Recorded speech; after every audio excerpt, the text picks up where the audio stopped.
Olá, meu nome é Diogo Moreira, sou auditor fiscal da Receita Federal e eu estou aqui para te ajudar a sair dessa vida bandida que é estudar para concurso. Eu acabei de gravar a análise desse edital, ficou bem legal e acabei de ver que o edital foi retificado assim que eu terminei de gravar essa análise. Então o vídeo está feito com o edital anterior, antes da retificação. O que mudou com a retificação? Entrou a administração pública e as matérias de administrativo, constitucional e TI tiveram redução de 10 para 8 questões cada uma. Não é suficiente para mudar a forma como você deve enxergar os seus estudos, como você deve programar a sua estratégia de estudo e como você deve se organizar nessa reta final. Então eu mantive o vídeo, ficou bem legal, durou quase meia hora, mas saiba que há essa retificação, eu vou colocar um link para ela na descrição, ok? Grande abraço. Cefaz DF. Não se chama Cefaz, mas chama CESC, não interessa. Cefaz DF para sempre vai ser o que a gente vai chamar. Prova de auditor, edital está publicado, é um dos maiores concursos da área fiscal dos últimos tempos, uma prova de altíssimo nível, bastante difícil, muito extensa, com muitas matérias, como vocês podem ver aqui na tela. E nesse vídeo aqui eu vou trazer uma análise, trazendo algumas dicas e algumas possíveis estratégias de estudo, especialmente para você que não deu tudo ainda, que na verdade está ali no meio das básicas, terminando as matérias básicas e está meio perdido sobre o que fazer. Se você está mais avançado também, no final desse vídeo eu vou trazer algumas dicas do que você pode fazer nessa preparação agora de pós-edital, de reta final, apesar de ser uma reta final bastante longa, a gente tem praticamente 4 meses, quase 4 meses, 3 meses e meio até a prova, mas vai dar para estudar bastante coisa. Na verdade são 4 meses e meio até a prova. Vamos lá, eu vou mostrar para vocês aqui o tamanho das matérias, vou mostrar também a distribuição de questões conforme está no edital. O tamanho das matérias é baseado no pacote do Direção Concursos. Tem o link na descrição aqui, se você não conhece o Direção Concursos ainda vale conhecer. Não sou professor do Direção Concursos, mas conheço os caras, eles são bons. Com relação ao tamanho das matérias, eu tirei essa informação do edital. Se você não leu o edital com muita atenção, leia ainda. Vou explicar para vocês também a possibilidade de utilizar análise estatística de assuntos cobrados com mais frequência pela banca, porque no momento em que você tem pouco tempo, que você sabe que não vai conseguir ler tudo, é interessante que você leia primeiro os assuntos que são cobrados com mais frequência. Isso pode significar mais pontos com menos leitura. Isso é uma análise estatística e não significa que vai ser essa distribuição de pontos da matéria na próxima prova, pelo amor de Deus, mas estatística é sempre interessante, pelo menos a maior parte dela pode ser que funcione, é provável que funcione, ok? Lembrando aqui com relação ao pacote que são muitas aulas, são muitas matérias, bastante extensas a maioria delas, então utilizar de inteligência e de estratégia para fazer essa preparação vai ser fundamental. Se você tratar todas as matérias de forma igual, sem distinção, eu quero, aqui é todo mundo igual, matérias e tal, vou tratar todas da mesma forma, vou ler tudo, vou estudar até estatística até o final, pode ser que você se dê mal. Não passa quem sabe mais, passa quem acerta mais questões. Foi esse tipo de postura que eu tive para estudar para auditor da Receita Federal quando eu fui aprovado em 2009. Eu fui muito pragmático no meu estudo e o meu foco era ganhar mais pontos. Só isso. Diogo, e a discursiva? A discursiva vai ser 2 meses depois, você se preocupa com ela depois. Se quiser ir treinando um pouquinho de discursiva e redação antes, você pode, mas não esquenta a cabeça muito com isso não. Então vou explicar para vocês depois essa análise estatística e vou trazer aqui o ponto mais polêmico e mais interessante desse edital. Aliás, eu quero até começar esse vídeo por esse ponto aqui, porque ele é interessante e talvez você não tenha percebido ainda algumas coisas que estão escritas aqui. A primeira coisa é nesse item 9.12.2, anotem cada item, feita marcação será igual a 10 dividido por 80 menos n ponto. Isso aqui é meio que besteira, esse n aqui são as questões anuladas, não confundir com as questões que você errar, ok? São as questões anuladas. E o que eles estão querendo dizer aqui, basicamente, é que cada prova, a P1 e a P2, vão valer 10 pontos, ok? E as questões que sobram vão somar, vão se juntar, vão ter mais valor cada questão até chegar a 10 pontos. Se não tiver nenhuma questão anulada, cada questão vale 0,125 pontos. ok? Se tiver alguma anulada, algumas vai para, sei lá, 0,133 cada questão. No fim das contas, a P1 vale 10 pontos e a P2 vale 10 pontos, mas pode ser que você não tenha percebido, eu demorei a perceber na primeira leitura, eu não percebi isso também. Duas coisas. Primeiro, esse ponto polêmico aqui, sobre o qual eu vou falar agora, logo em seguida, mas esse aqui é o mais interessante. Discretamente, no edital, ali na surdina, hush, hush, o que você tem? O meu telefone tocando. Além disso, o que você tem? Você tem a P2 com peso 3. A P2 tem peso 3, ok? Claro que se você já leu esse edital com atenção, você já sabe disso, mas o Diogo não percebeu isso na primeira leitura, ainda bem que o Diogo se preparou bem para gravar esse vídeo e percebeu, a P2 tem peso 3. O que isso significa? Significa que nesse cálculo aqui, a sua nota, vamos lá, na P1, vamos supor que você fechou a prova, a P1 você tirou 10, a P2 você tirou 10 também. Por aquele cálculo ali você tem 10 mais 3 vezes 10, que é igual a 40, e você divide por 4, então a sua nota passa a ser 10. Óbvio, ok, legal. Mas qual é a implicação disso aqui? Vamos supor, vamos pegar exemplos extremos. Você tirou 5 na P1 e você tirou 10 na P2. Então a sua nota vai ser 5 mais 3 vezes 10, que é igual a 35. Dividido por 4, você vai ter praticamente 9. Vamos botar em 8,7. Fazendo a continha de cabeça aqui, bem sem vergonha. Mas e se você fizer o contrário? Se você tiver 10 na P1 e 5 na P2, você vai ter 10 mais 5 vezes...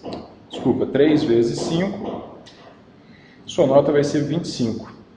Dividido por 4 é igual a 6, alguma coisa. Brutalmente diferente a nota por causa desse peso enorme da P2.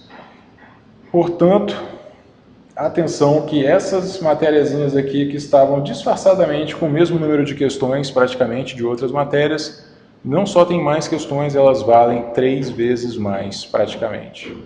Ok? Muita atenção nisso aí. São matérias às quais você tem que se dedicar com muita atenção. Além disso, essa parte mais polêmica que eu citei aqui, o que a gente tem? Eu não tenho certeza de que a banca quis dizer o que está escrito nesse edital aqui, tá? Mas o que está escrito é... Aqui ela deixa muito claro quanto que vale cada ponto. Quanto que vale cada ponto. E aqui ela está falando em acertos. Acerto não é igual a ponto. Vamos supor, tem 80 questões na P1, por exemplo. Você acertou 60 e errou 20. A sua nota é 40. Ok? Você fez o mínimo ou não? Sim, porque o mínimo é 48 acertos e você acertou 60. Ok? Agora, você resolveu fazer uma prova muito técnica, você disse que vai deixar um monte de coisa em branco, vai fazer só o que você tiver certeza. Então, você foi lá e marcou 45 questões, não errou nenhuma, 0. A sua nota foi 45. Foi maior do que o daquele outro cara ali, foi 45. Você está eliminado, porque você não fez 48 acertos. Isso é o que está escrito no edital. Faz sentido? Mas é o que está escrito no edital. Ok? Bom, a parte essa viagem sobre o edital aqui, vamos ao que interessa, vamos falar da estratégia de estudo. Primeira coisa, você não tem mínimo por matéria. Não tem. Então, tirando aquela quantidade de acertos lá, de 48 acertos em cada prova, você não tem mínimo por matéria. Por que eu estou chamando a atenção para isso? Eu já dei um exemplo meu, eu tenho um vídeo chamado Como Estudar para o CESP. CESP e Sebrasp, né, a mesma coisa. E é bem interessante esse vídeo, eu vou botar ele aparecendo no final, aqui na tela final, vai estar no izinho aqui no alto também. E nele eu dou um exemplo da primeira colocada do TCDF 2014, que tinha 150 questões, ela marcou 115, ela deixou 35 em branco e ela passou em primeiro lugar. Por quê? Porque ela acertou as 115 que ela marcou. a nota dela foi 115, é uma nota bastante alta. Ela foi a primeira colocada. Não tem mínimo por matéria. Você pode deixar, por exemplo, 35 questões em branco e ainda assim você ser aprovado. Isso é CESP. Se fosse ESAF, que é aquela banca que fazia as provas da Receita Federal, você tinha 40% por matéria normalmente e tal, e aí isso fazia com que você tivesse que saber todas as matérias. Aqui você não precisa. Se você quiser deixar alguma matéria em branco, você pode deixar. Beleza? O que isso significa? Significa que se você não é o cara de exatas, se você não tem estatística tatuada no braço, você pode simplesmente deixar de estudar estatística. Isso é uma coisa séria, estatística não é de Deus. E quem não é muito safo em exatas, normalmente tem muita dificuldade com ela. Deixe essa matéria em branco, nem estude. Eu não estudei para auditor da Receita, que tinha mínimo, imagina aqui que você não tem mínimo por matéria, ok? E isso faz com que esses 3 direitos aqui tenham muito menos importância, tanto porque os 3 estão dividindo 10 questões, quanto porque é da P1, e a P1 tem peso 1, enquanto a P2 tem peso 3. Deixa eu me ajeitar aqui. Pronto. Então, a diferença é essa. Vamos recolocar o microfone aqui para o lado para ver se esse som fica melhor. Se vocês estiverem ouvindo um cara quebrando uma parede aqui, eu peço desculpas a vocês. Bom, o microfone, se ele cair também, eu já peço desculpas antecipadamente. Civil, empresarial e penal. No meu concurso de auditor da Receita 2009, os 3 vieram de surpresa, e era assim, os 3 juntos com algum número, eram 20 questões na minha prova. Eu estudei os 3 via lei e fiz questões. Li a lei, fiz questões, li a lei, fiz questões, li a lei, fiz questões, e fui tocando e acertei 15 de 20. Não são matérias das mais especiais e importantes para a área fiscal, normalmente elas são cobradas com um grau de dificuldade menor. Então você pode sim deixar essas matérias para estudar de uma forma bastante direta, straightforward, lei seca e questões. Diogo, já estudei a teoria, então só questões, ok? Então essa matéria aqui você tem que estudar via questões. Estou começando pelas mais simples e mais óbvias, para facilitar, para limpar o nosso campo aqui com relação a isso. Normalmente, direito financeiro seria uma matéria de menor importância pela quantidade de questões, mas a gente já viu que essa P2 tem peso 3, você não pode ignorá-la. Qual é o tchan? Direito financeiro, finanças públicas e contabilidade pública costumam se misturar.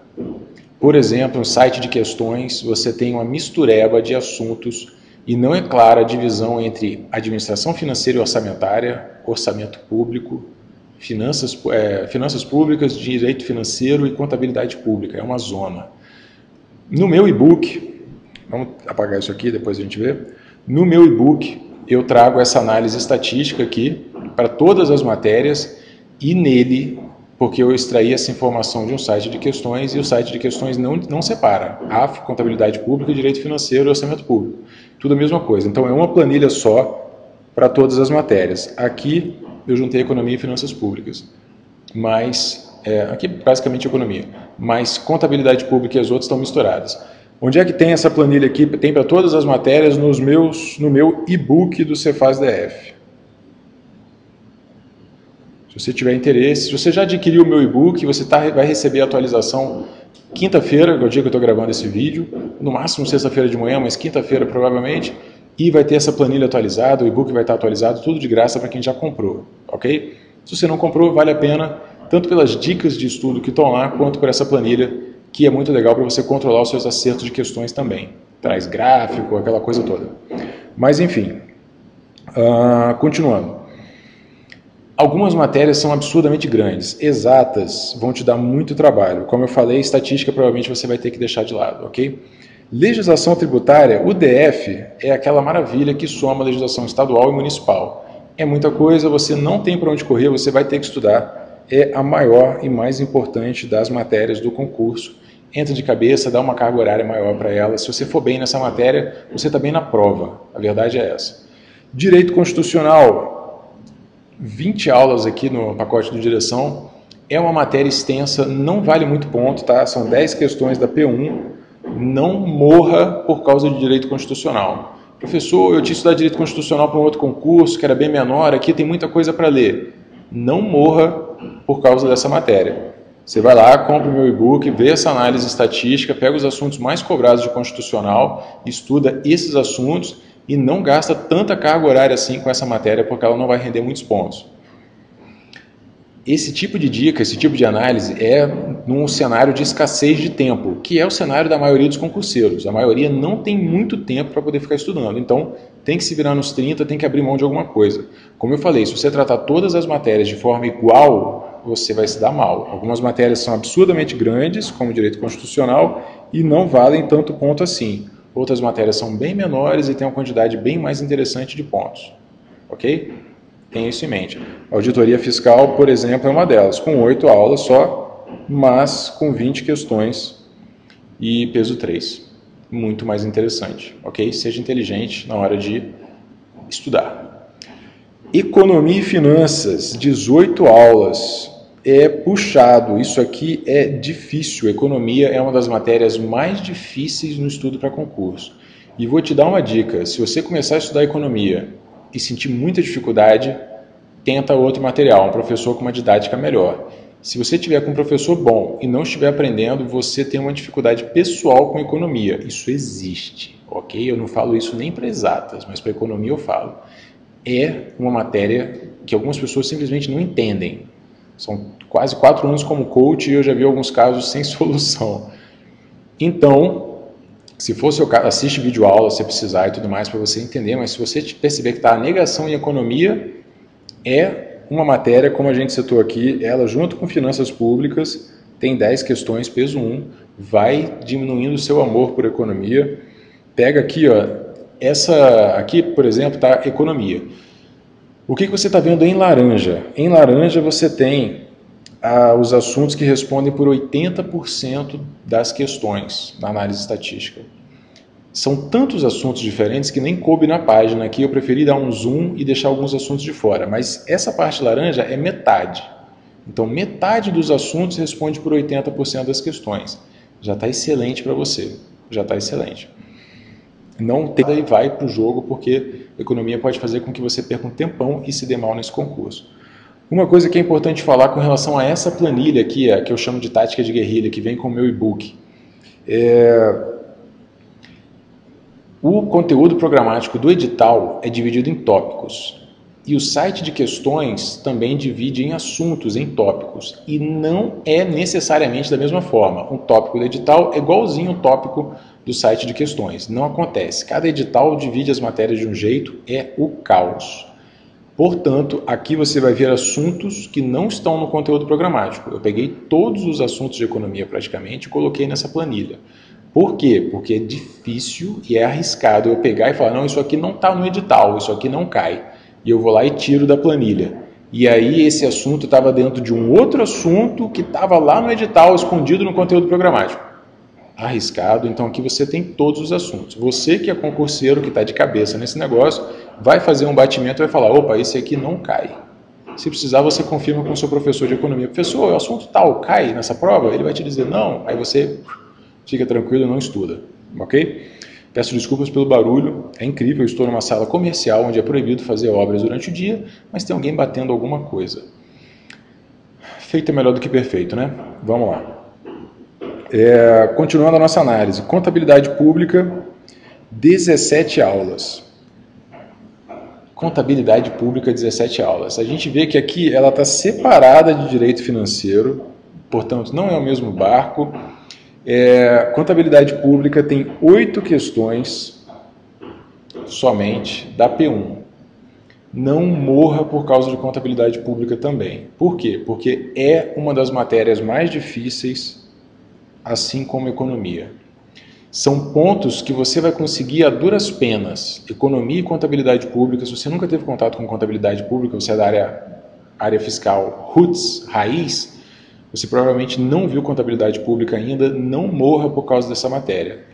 Mesma coisa, vai lá, pega os assuntos mais cobrados com mais frequência, estuda esses assuntos, pega o basicão, pega o MCASP, Manual de Contabilidade Pública aplicado ao setor público, de contabilidade aplicada ao setor público, estuda pelo MCASP ou pega o curso do direção ou de algum outro cursinho, enfim, mas não morra, não se mate por causa dessa matéria. Ela tem um peso menor do que as outras, ok? Diogo, eu já li todas as matérias básicas, já li auditoria, tenho uma noção de TI, civil, penal, empresarial também, já dei uma olhada, eu estou mais ou menos tranquilo. Ótimo, então vai estudando contabilidade pública porque você tem tempo.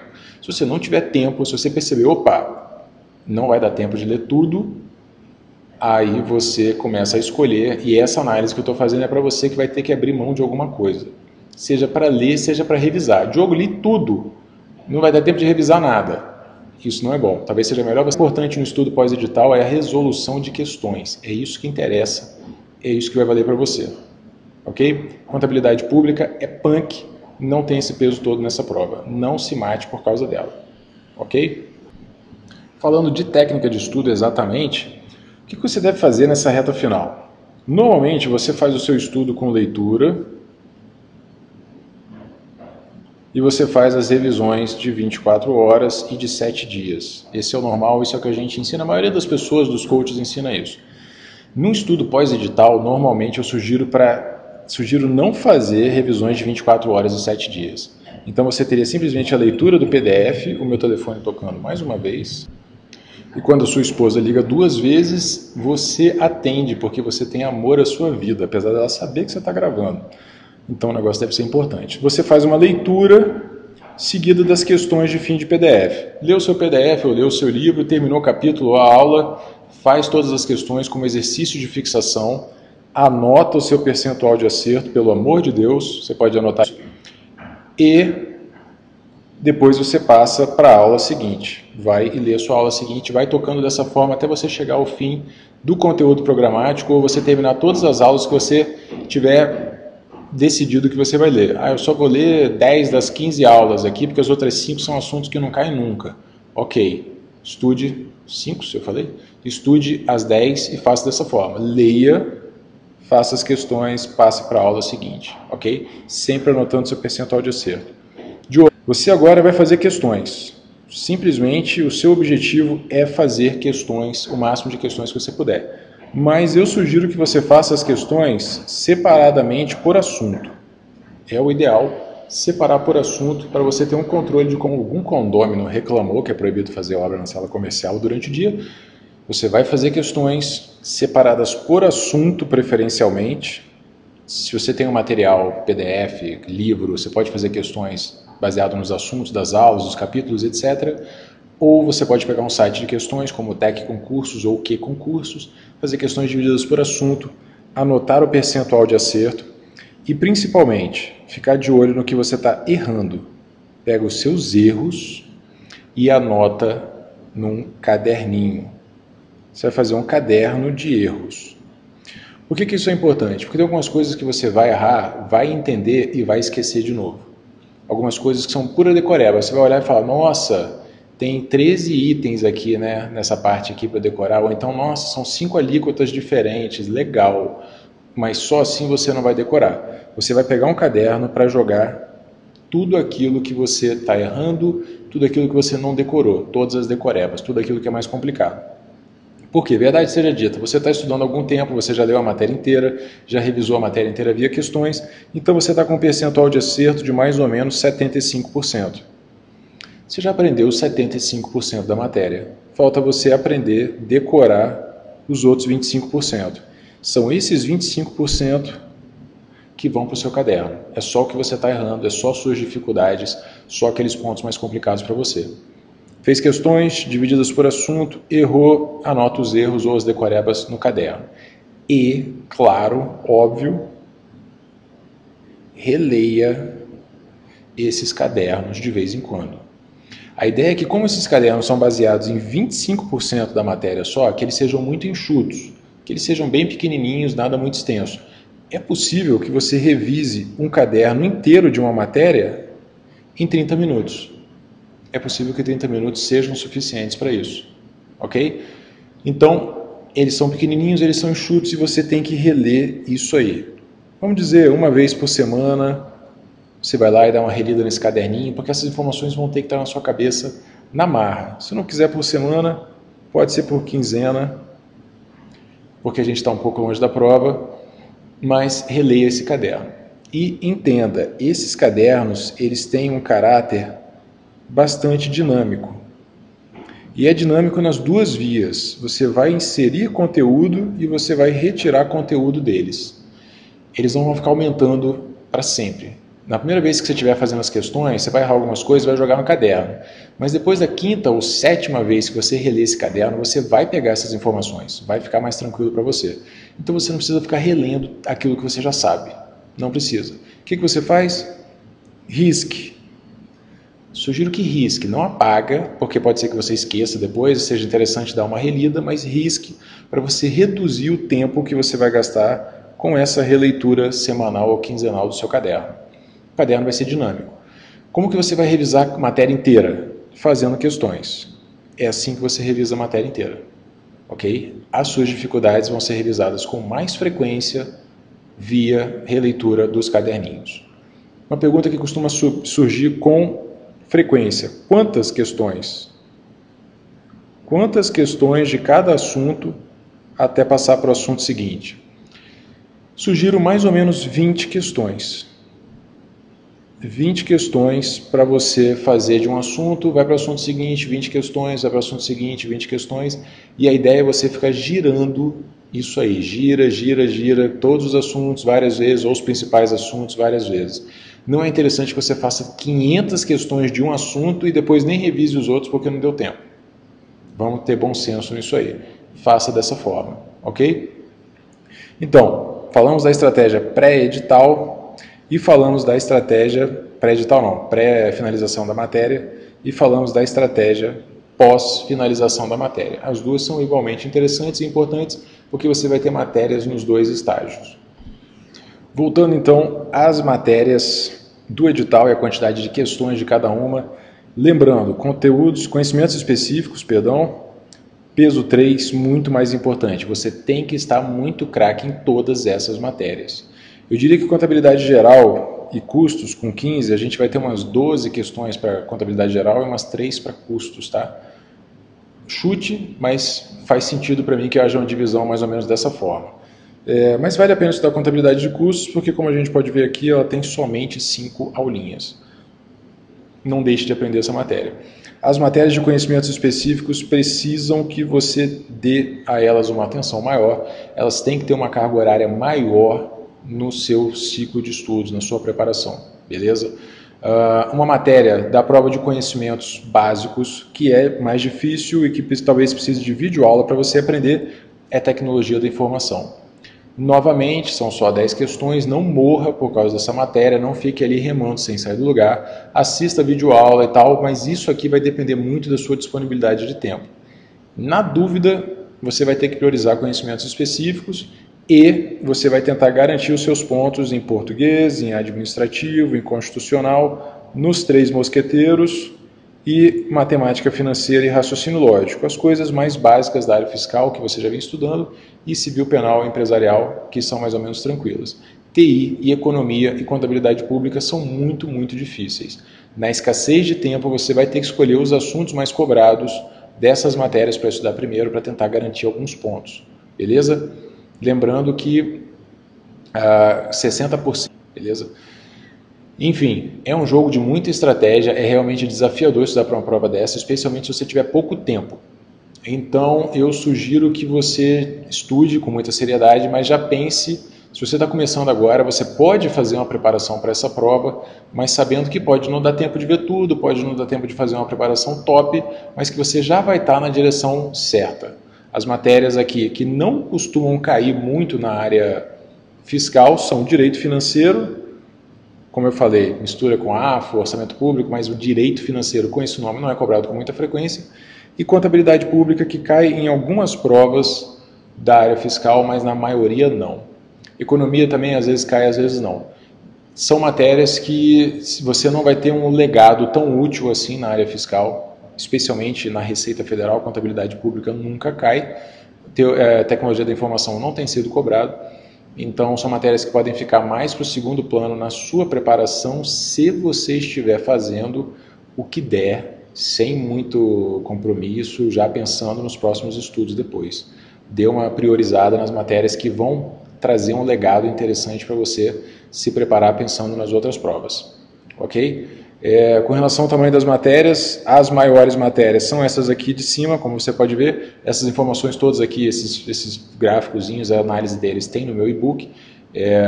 As outras matérias são menores, nenhuma delas aqui é uma surpresa muito grande, nenhuma delas é um custo-benefício ruim. Então todas elas merecem ser estudadas se você tiver tempo. Com relação ao CESP, como eu falei, eu tenho um vídeo muito legal sobre o CESP, vale a pena você assistir, ele está surgindo aqui na tela agora. Se você está interessado nessas informações todas, no meu site, profdiogomoreira.com.br, tem o meu e-book, tem no izinho aqui no alto que está aparecendo aqui em cima da minha cabeça, e também botei um link na descrição. Boa sorte, boa preparação e depois me conte como que foi. Se você foi aprovado, me pague um almoço. Ok? Um grande abraço e até a próxima.